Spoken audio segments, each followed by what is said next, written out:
귀로 보고 마음으로 떠나는 대리여행. 여행종 편 띠링띠링.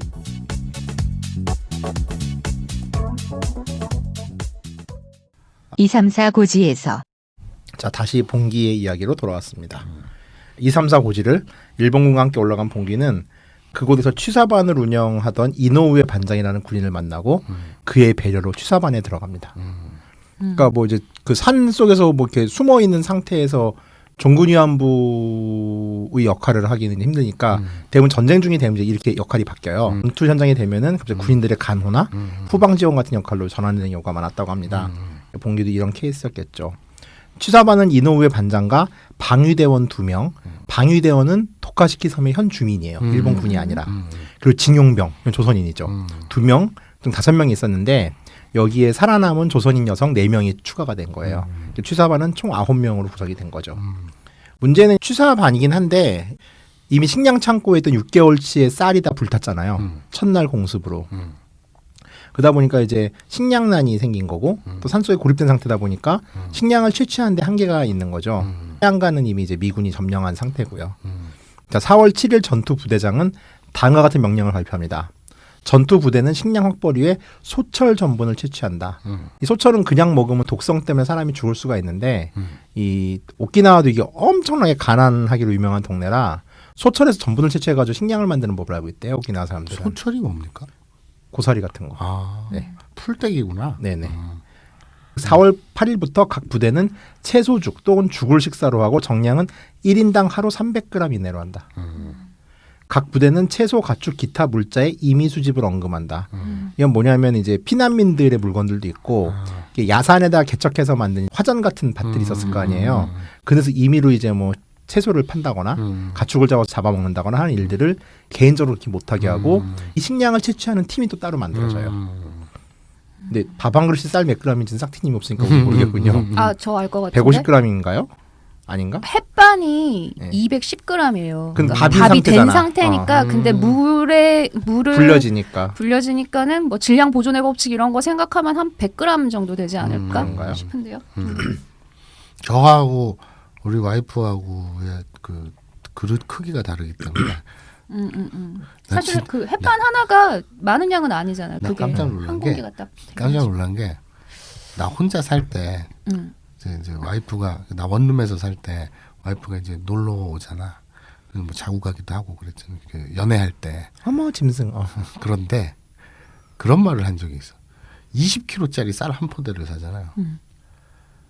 자기 집에서 어머니, 아버지, 자기 이렇게 세 식구가 한 달 먹을 걸 나는 혼자서 보름 만에 먹는다고.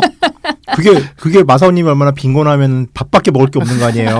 반찬이나 고기도 없고 그러니까 가난한 거지. 마사오님 배가 그냥 완성된 게 아니야. 그리고 탄수화물 농축이에요. 내가 그치. 이제 그 당시에 이제 처가에 이렇게 가면 밥 그릇이 그냥 일반 식당에서 파는 공깃밥 같은 크기예요. 근데 이제 공깃밥은 쇠로 되는데 그 집은 이제 유리 사기 다 그릇을 사기지. 쓰지만 아무튼 크기는 그래. 나는 그걸 어떻게 먹나 그래서 내 밥그릇이 집에 있는데 와이프는 그걸 보고 이게 어떻게 밥그릇이냐 국그릇이지. 일제시대 밥그릇. 그러니까 그 냉면 아니 저 뭐라 그러지 좀 큰 거 있어요. 대접 대접 같은 거. 좀 큰 건데 난 그걸 그냥 자연스럽게 그걸 밥그릇 쓰는데 근데 요즘 분들은 진짜 쌀 너무 안 먹더라. 안 먹기는. 그쵸. 네. 왜 옛날 사진 같은 거 보면은 뭐 이렇게 밥 먹는 사진 이런 거 찍힌 거 보면 밥이 어마, 진짜 밥밖에 없잖아. 어마어마 정말 냉면 그릇 같은 그거 데다가 이렇게 역사 산처럼 쌓아서 역사책 읽어보면 재밌는 게 임진왜란 때 그랬대요. 일본군 첩자가 막 포복으로 기어와. 그래갖고 조선군 진을 짜갖고 있잖아. 이렇게 염탐을 해. 그리고 막 돌아가. 그러더니 군사가 몇 명인 것 같냐? 10만은 넘는다. 아, 밥 왜 그러냐? 저 뒤에 쌓아 있는 쌀포대 크기를 보니까 줄어드는 숫자. 그 포대 쌓아놓은 쌀 푸대에 그 양을 짐작컨대 10만 명은 먹여야 된다. 근데 10,000명이었던 거야. 근데 10,000명이고 또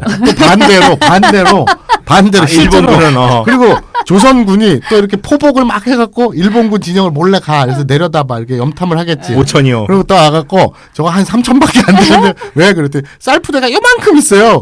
근데 걔들이 한 5만 대. 이렇게 서로 실제로 그렇게 오판해야 돼. 그러니까 먹는 그릇, 한 밥그릇에 밥의 양이 완전히 달랐대. 한국인은 밥심이란 말이 과학적 근거가 있는 말이군요. 일본 음식이 뭐 양이 적다 이런 얘기는 굉장히 많이들 하잖아요. 그렇죠. 자, 그래서 이제 자, 그렇게 식량이 지금 난리가 났어요. 예, 봉기와 가즈코는 매일 죽을 썼답니다. 이제 네 명이 갔잖아요. 그러니까 이제 2인 1조인 거예요. 기쿠마루는 스즈란과 짝이 됐고 봉기랑 가즈코가 짝이 된 거예요.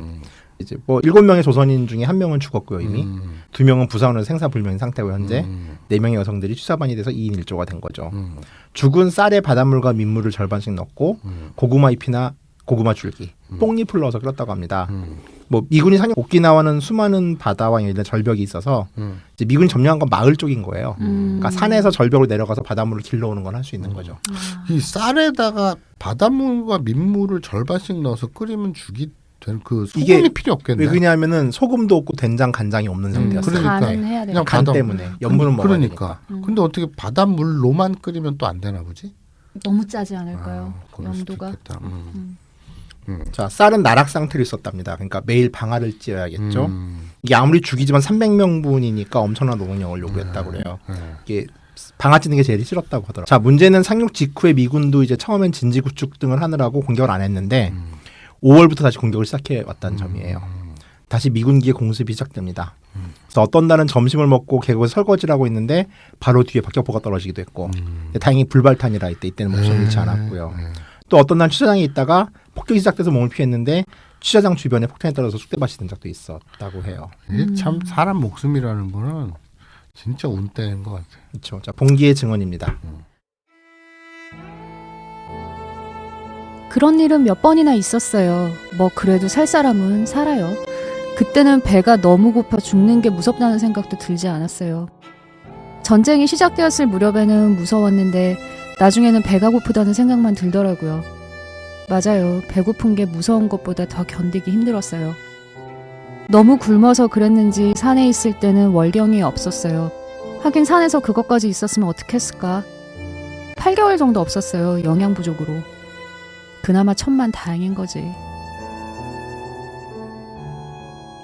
산에 고립된 일본군은 5월 이제 반격을 하기 위해서 정진 돌격대라는 걸 편성합니다. 왜 그 정진을 해야 될까요?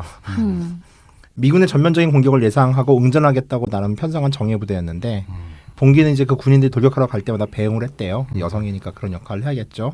근데 그렇게 가련한 모습이 없었다고 합니다. 미군은 기관총, 군함, 하포 비행기를 가지고 있는데 일본군은 기관총을 든 소수 인원만이 밤에 움직였고 뭐 전과가 나올 리가 없죠. 갈 때마다 돌아오는 인원은 줄어드는 일만 반복되었다고 해요. 자, 한국에서 태어나서 한국말을 할 줄 알아서 그나마 친감을 느꼈던 일본군 하사가 하나 있었는데 이 사람도 어느 날 죽어서 돌아왔대요.